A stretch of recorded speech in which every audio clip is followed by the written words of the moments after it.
What's going on, guys? It's Jimmy here. Welcome to our daily show where we discuss everything going on here in our country that you need to know about here on a daily basis. Several different things going on here already here. We're going to go over here right now. Thank you so much for liking and sharing these videos. We have classified documents found in a storage locker, per se, underneath it was former Vice President Biden, who's now president. Um, and when found, they turned it over to the National Archives the very next day. And obviously, the difference here is that, the National Archives tried to get the documents from former President Donald Trump for almost 2 years. Almost 2 years. You guys let me know your thoughts on this. This is becoming a big, big deal here. And Biden and his White House legal team say they don't even know what's in the classified documents that were found in his private office, sources are saying. Yeah, let me know your thoughts. Here, take a listen to this. We have sound of current President Biden addressing the handling of classified documents and the care in which he believes they should be handled. And we should listen to that. I think we have this. When you saw the photograph of the top secret documents laid out on the floor at Mar-a-Lago, what did you think to yourself, looking at that image? How that could possibly happen, how anyone could be that irresponsible. And I thought, what data was in there that may compromise sources and methods? By that I mean names of people who helped, or et cetera. And it's just totally irresponsible. Totally irresponsible. And I just want to be precise.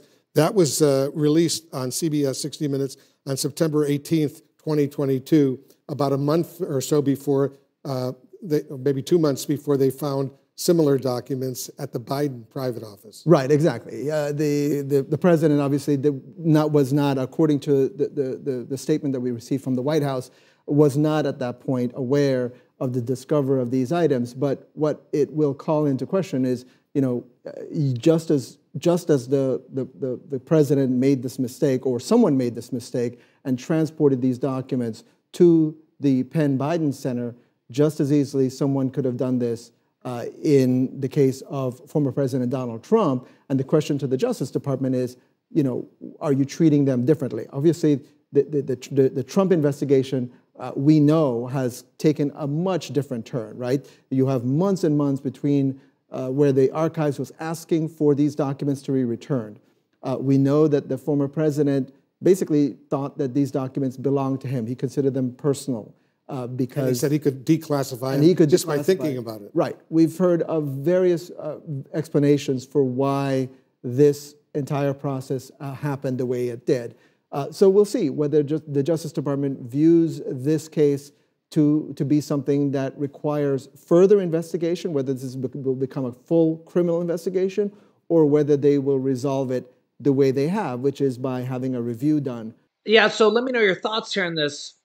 Also, remember that former President Donald Trump actually hired, after the Mar-a-Lago raid from the FBI, which happened because of years of the National Archives trying to get back the classified documents, which Trump refused to give back.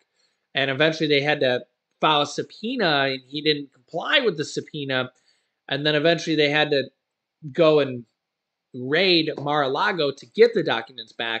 Even after that happened, he actually had more classified documents in some other areas.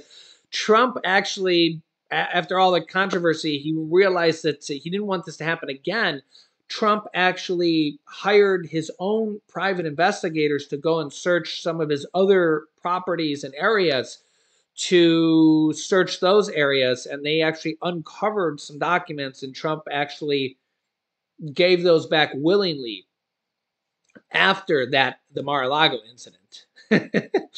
So this just kind of shows you how many documents these presidents, ex-presidents can have. Yeah, so I think it's clear here, though, that if you find these documents, you got to give them back in a timely manner, which that's kind of the big difference here is that Trump didn't want to give them back for a long, long time, and that's why they had to do the raid, which some people are upset about, and that's what could lead to the whole possible criminal proceedings, if that even happens, which hasn't happened yet. Some people saying it should happen. Some people saying it shouldn't happen. Nothing's happened with that yet. Some people are upset that they even raided Mar-a-Lago, but he refused to give the documents back. The difference here with the Biden classified documents is that as soon as they were found, they were given back the next day. Yeah, so you let me know your thoughts here on this. But of course, again, all these stories get, blown up to big, big things on either side of the aisle. Also, the Department of Justice has subpoenaed Rudy Giuliani over Trump fundraising after the 2020 election here. Former Trump attorney Rudy Giuliani has been subpoenaed in connection with a probe into fundraising efforts following the 2020 election, according to multiple reports. The subpoena, which was sent in November, seeks documents from Giuliani about payments he received during the period when he was filing post-election lawsuits on behalf of the Trump campaign. The subpoena was signed by an attorney in D.C., in the D.C. U.S. Attorney Office, and predated the DOJ appointment of Special Counsel Jack Smith through the Special Counsel's office, and has likewise been investigating the inner workings of the Save America PAC, former President Donald Trump's fundraising efforts following the campaign. Other subpoenas sent in recent months have also sought information related to the PAC, suggesting a DOJ interest in following the money flowing in as the Trump campaign falsely claimed widespread voter fraud had stolen the election from the then president. Giuliani is also already facing fallout as a result of those claims, including a preliminary determination from the D.C. Bar Association that he violated rules of professional conduct in the suits, a matter that could eventually result in the loss of his law license. Giuliani was responsible for peddling a number of false claims as he led the campaign's litigation response following Trump's loss, including that Dominion voting machines were hacked and that Georgia officials had brought in, quote, suitcases full of ballots. Also, new Speaker of the House Kevin McCarthy, concessions spur fears over a potential government default and a government shutdown coming here. Here's the details.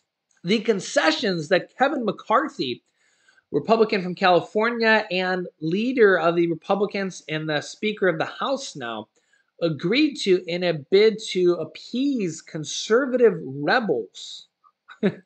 Every time I read that, I think of Star Wars. Set of showdowns this year with Senate Democrats and President Biden on the debt limit, which is coming up here very soon. They need to do this or else the government will default and have no money to pay for anything, including Social Security benefits, SSI checks, SSDI, anything, any type of interest from the government or anything, and the annual spending bills, heighten the danger of a national default or a government shutdown, political analysts say. McCarthy's promises all but guarantee a standoff with Senate Democrats and Biden later this year, particularly those that attach to spending cuts to legislation to raise the debt limit and to cap discretionary spending at fiscal 2022 levels. Democrats had refused to negotiate adding spending cuts or other fiscal reforms to any debt limit legislation over the past decade. And they say that McCarthy's promise to cap discretionary spending at the level set by the fiscal 2022 appropriation bills, which require a big cut to the current federal budget baseline, is a non-starter. Also, we've been getting a lot of details here on this. I covered this in my past video. Republicans signal cuts to Social Security, Medicare with new House majority, as they're basically looking to cut a lot of things to basically lower the deficit and the debt. They're just looking to cut a lot of things except for what it looks like the defense spending. So this is all part of what's going on here right now in Congress.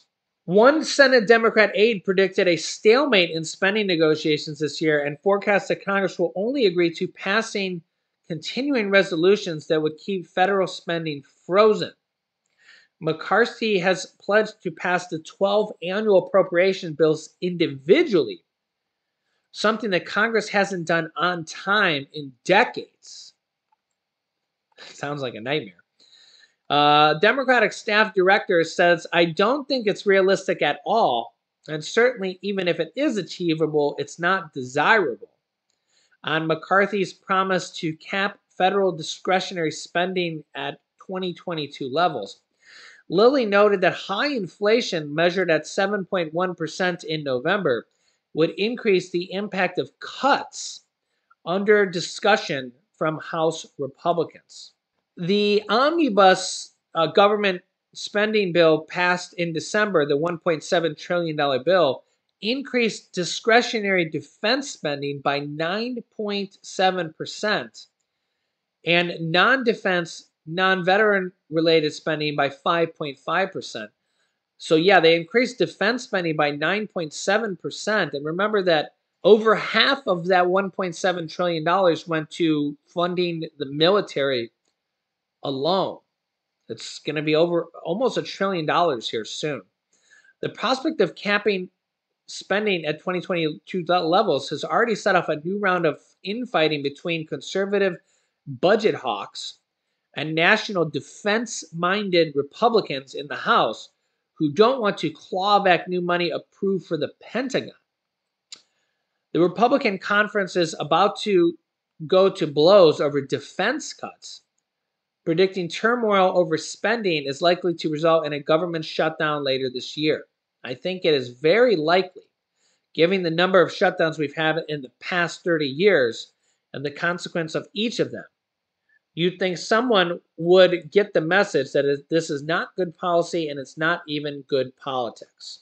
So, as you can see here, we have a lot of Republicans that want to cut spending, like apparently Social Security and Medicare and everything for the government funding, but not the defense of the government or defense of the country, which is over half of the spending for the country.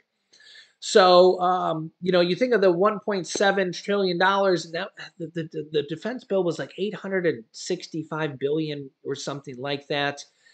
And don't get me wrong, like I said in the past video, I have multiple veterans in my family. My brother was in the Army. My grandfather was at Pearl Harbor like two or 4 days right before Pearl Harbor.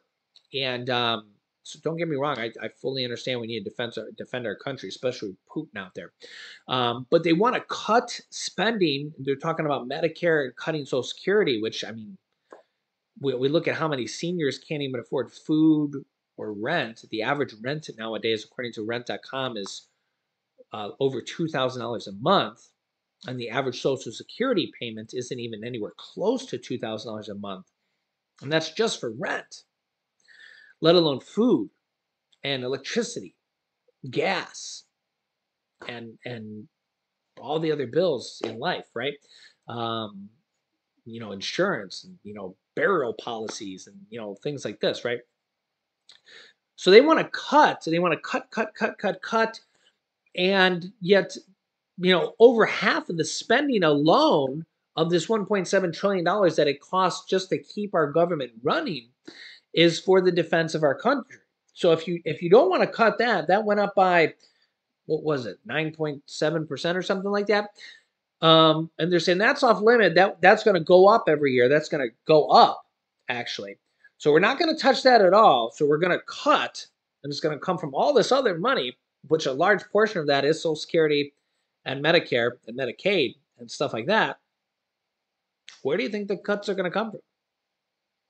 And this is why they were literally seeing these headlines that the Republicans want to cut money from Social Security and Medicare. Yeah, so we'll see here. And again, this is why I show you guys this stuff here right on the screen, so you guys can see it with your own eyes. And this is this. I mean, literally, the Congress has just come in here for only a few days. They just elected a speaker, and we'll see. We'll see. Now, don't get me wrong. I just did a video here that Social Security is going to run out of money here in 10 years or less. So I'll link you to that video as well. So they do need to do something here. There are different bills between the Republicans and Democrats. Democrats actually have a bill to raise benefits by $2,400 a year. So I'll link you to that video here next so you can see the differences on what Republicans and Democrats want to do. They're going to need to do something. So make sure to subscribe down below. You can. I'll show you this video here next. Subscribe is completely free to do so. New videos come out here every day at 10 a.m., 3 p.m., and 8 p.m. Eastern Standard Time. And click the bell icon after you subscribe. You'll see it appear after you click the subscribe button. And thank you so much for liking and sharing these videos. Here's that video you can watch on Social Security benefits next. Really good video if you haven't seen that here. And here's my newest video you can watch next or as well. So click on one of those videos next. Thanks for watching, guys, and I will see you in the next video.